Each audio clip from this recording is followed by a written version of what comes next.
Hi, hello, welcome. My name is Eric, and today we are going to be diving into Ousmane Sembène's film, Black Girl. This film explores some really great themes, and it actually made me kind of think about how someone's individuality can be stripped from them by one simple phrase. I want to say before we dive into anything that if you have a hard time stomaching self harm, racism, and sexual assault, to skip to my final review in the timestamp below. I don't plan on shying away from any of these things because I think they are super important, and Sembene wanted you to see them, to feel them.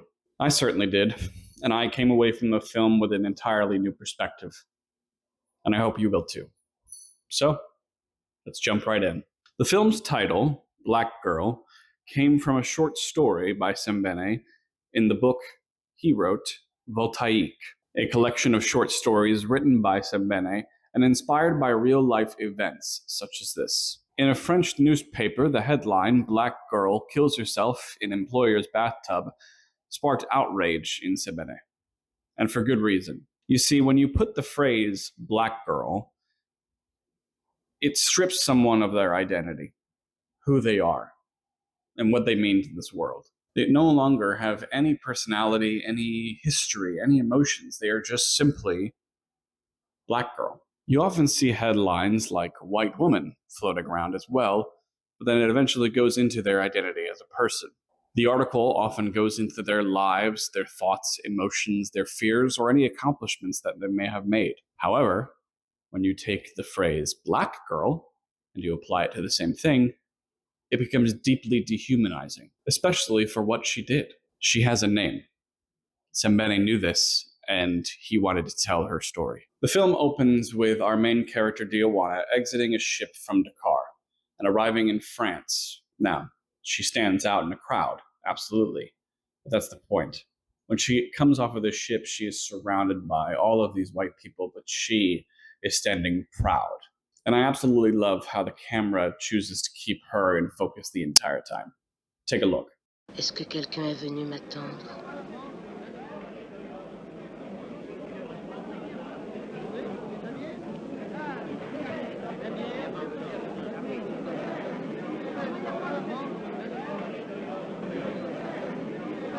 As Diouana is picked up from the shipyard by Monsieur, her employer, we see a beautiful look into the French ocean side. Although the movie is shot in black and white, we can feel the color coming through the screen. Fun fact, this shot was actually originally done in color, but for the main release of the film was shot in black and white. I'll put both of them side by side.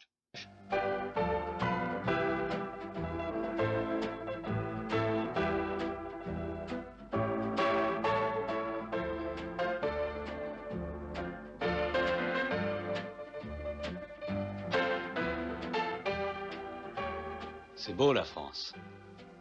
Oui, monsieur.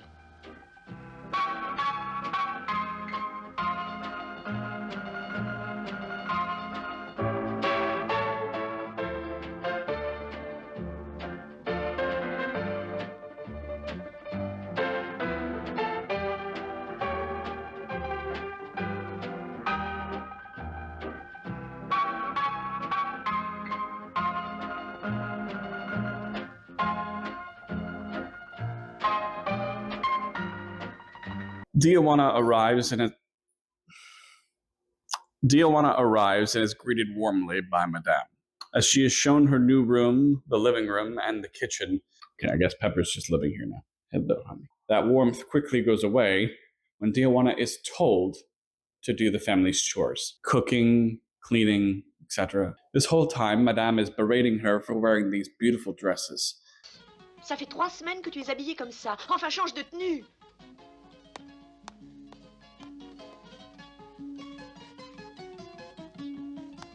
Justement, j'avais acheté ce tablier pour toi. Voyons.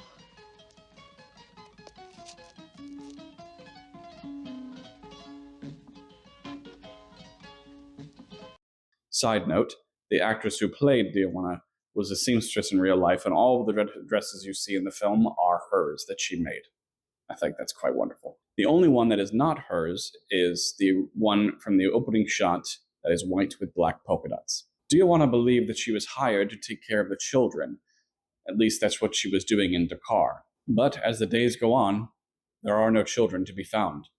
It is just Madame and Monsieur. She longs to go outside, and she was told that she could, but all she ever sees is the inside of this apartment and France out through a window. Diouana est heureuse en France, que je vis bien. La France ici, c'est la cuisine, le salon, la salle de bain et ma chambre à coucher. Où sont les gens qui habitent ce pays? Madame me disait, tu verras, Diouana, il y a de beaux magasins en France.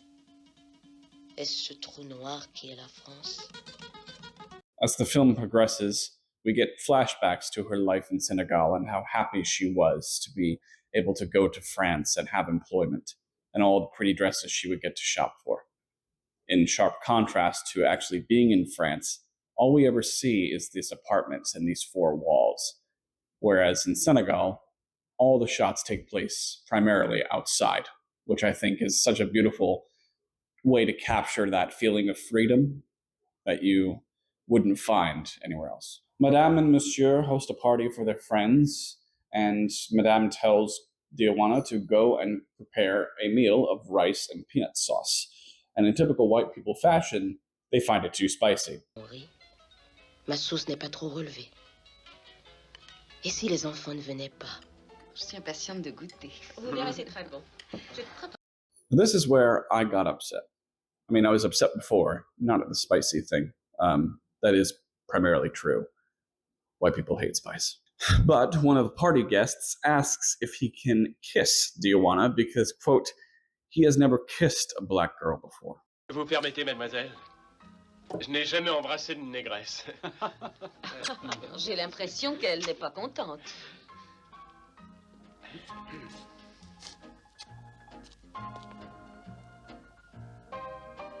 Now keep in mind, Diouana cannot speak French. She can understand it a little bit. The exploitation of this poor woman is infuriating. The monologues we get from her are all in her head, and she speaks so well, so coherent. She wants to care for the children. She wants a different life than this, but is stuck. As Diouana continues to suffer from depression and loneliness, Madame tells her that she cannot sleep in, that she has to work. Diouana, réveille-toi. Mais lève-toi, feignante. Mais veux-tu te lever? Nous ne sommes pas en Afrique ici. Now, at this point, she has not been paid, and we do not really have a clue as to how long she has been there. It's been weeks, months, feels like months. She's more than likely never had a day to herself, constantly being put down by Madame. Maintenant, les enfants sont là, alors finis de rigoler.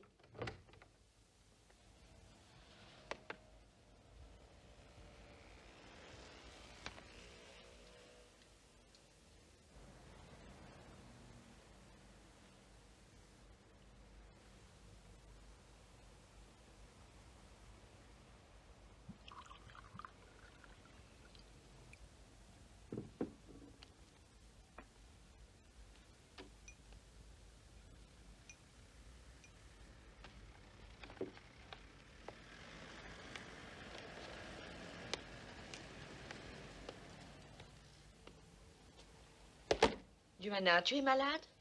Non, madame. Even when one of their children arrives to be taken care of, she has lost all desire to care for the child. We see her make herself breakfast and give little regard to the family, as she should, because they're treating her like a slave. One scene I would like to point out that I really love is a scene where some mail arrives and there is a letter from Diouana's mother. The letter asks why Diouana has not sent her any money, and that she's very, very sick and trying to garner some kind of sympathy. And as Monsieur is writing a reply, asking Diouana to stop him whenever he's saying something untruthful, she silently rips up the letter and walks away, and we get this moment. Chère Maman, j'ai bien reçu ta lettre. Ouais, et après, qu'est-ce que tu veux lui dire? Mais dis ce que tu veux, Diouana. Bon, je continue. Si tu n'es pas d'accord, tu m'arrêtes. Chère maman, j'ai bien reçu ta lettre. Je suis en bonne santé et je pense à toi. Madame n'avait pas le temps pour me faire la lettre. C'est pas vrai. C'est pas ma lettre non plus. Elle vient pas de ma mère. Pas plus que je n'ai demandé à monsieur de me faire une lettre. Et madame n'est pas une grande dame. C'est parce que je ne sais pas écrire. Si je savais écrire, je saurais quoi dire de la bonté de madame. Ici, je suis une prisonnière.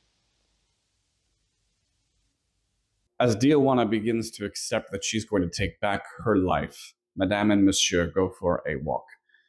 And she slowly takes the mask off of the wall and starts packing. Ce masque est à moi. Madame m'a trompée. Elle n'a qu'à s'occuper de son fils. Elle veut pas me donner à manger. Elle s'occupera seule de son enfant. Je peux entrer? Diouana, quand mon frère et ma sœur reviendront-ils?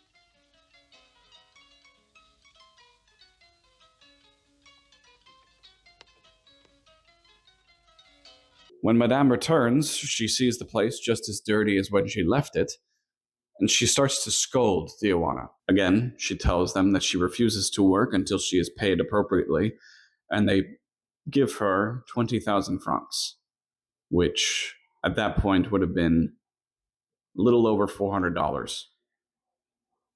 She breaks down. Tu es malade? Non.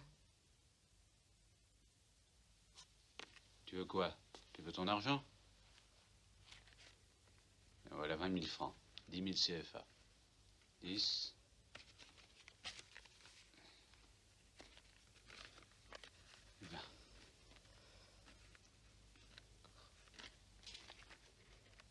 Maman, viens voir. Qu'est-ce qu'elle a? Je sais pas, elle dit qu'elle est pas malade. Mais viens, laissons-la. Madame wonders where the mask has gone, and she sees it in Diouana's room, and they begin to fight for it. Tiens, mais voilà le masque.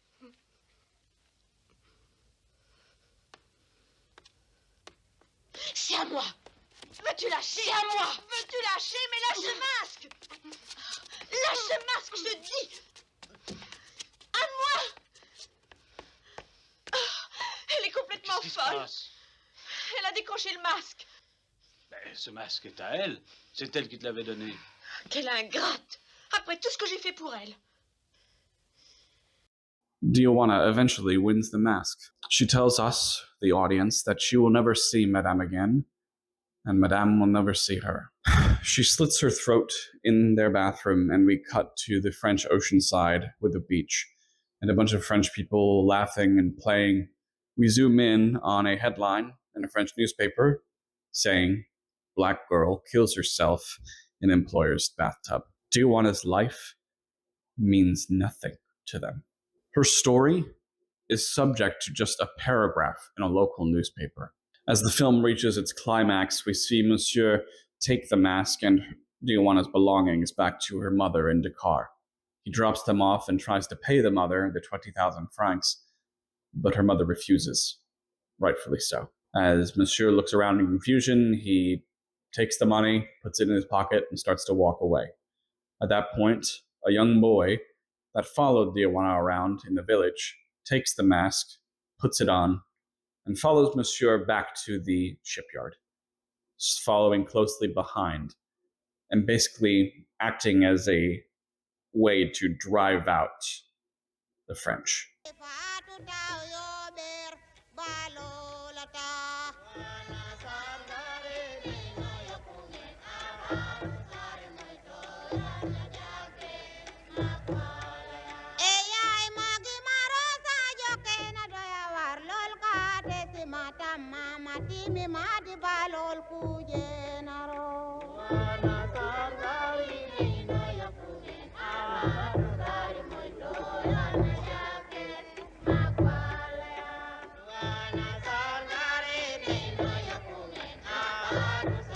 The film explores a lot of great themes, such as colonialism and racism, and I think the mask is a great representation of the spiritual essence of Africa.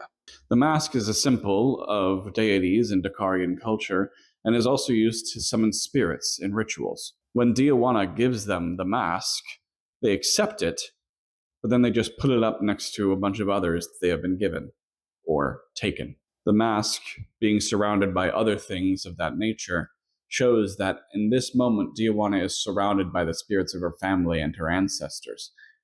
But when we get back to France and she sees it, it is just up on a blank wall, showing that she is now out of place. The mask is also a symbol of identity, but for the family, it is simply a souvenir, a trophy to put on their wall. Much like Diouana, it is something for them to show off to their friends. As Diouana fights Madame for it, and we see her win it back, just as Europe fought over African soil for their supremacy, Africa eventually won over their independence.